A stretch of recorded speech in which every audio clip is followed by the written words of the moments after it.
So you were the assistant coach here, actually, and grad student from 1994 to 96.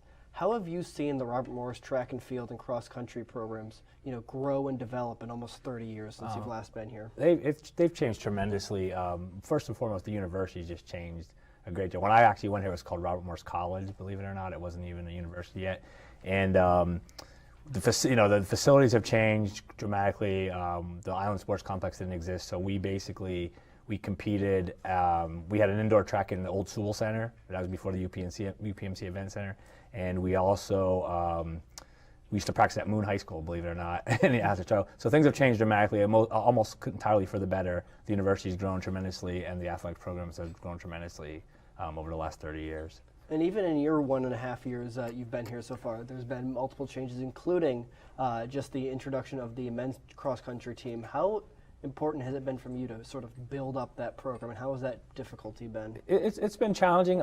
It's really exciting. We haven't had a men's cross-country team here in a long time. When I was back here as a GA years ago, we had a full men's and women's cross-country indoor and outdoor programs on both sides. The men's programs were cut years back.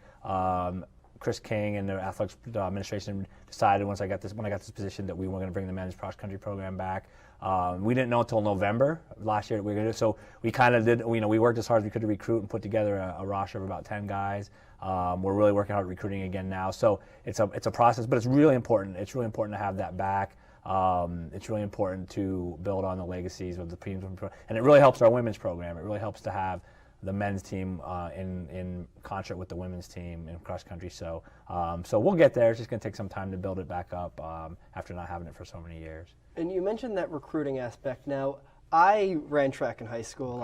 I don't know how good I was at it in your eyes, but I actually found some clips of me running if you just wanted to sort of give your feedback on them. So here's me in I believe this was the 200 and outdoor, out in the outside lane. Any thoughts on the form there? Not bad. I'd like to maybe get a little more muscle on your legs, and that would be good. But no, actually not too bad. You got some good arm drive and some good turnover there. So.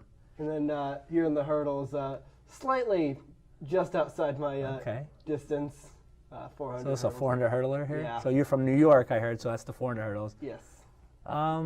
Yeah, you could have run. You could have run for us. You're going to get some eligibility.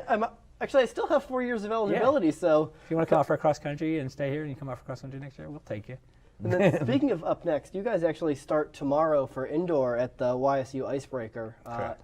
Are there any sort of meets you're looking forward to, looking at that schedule coming forward? Yeah, I mean, we've put together a very competitive schedule for the team.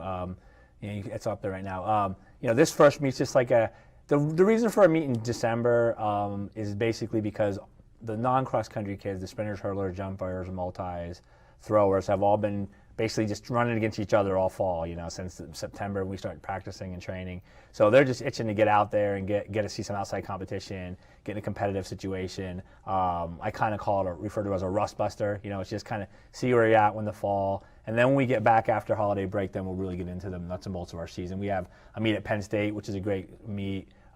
We also have one we're going to travel up to Bucknell and we're going to get some good teams from that part, and then we'll also have a couple more trips out in Ohio with Kent and Youngstown, where we'll see a lot of the Midwestern teams and some other teams from the Horizon League. So it's a very competitive schedule. We kind of ramped it up this year a little bit to get some competitive meets in, and hopefully get us ready for the Horizon League championships in the end of February.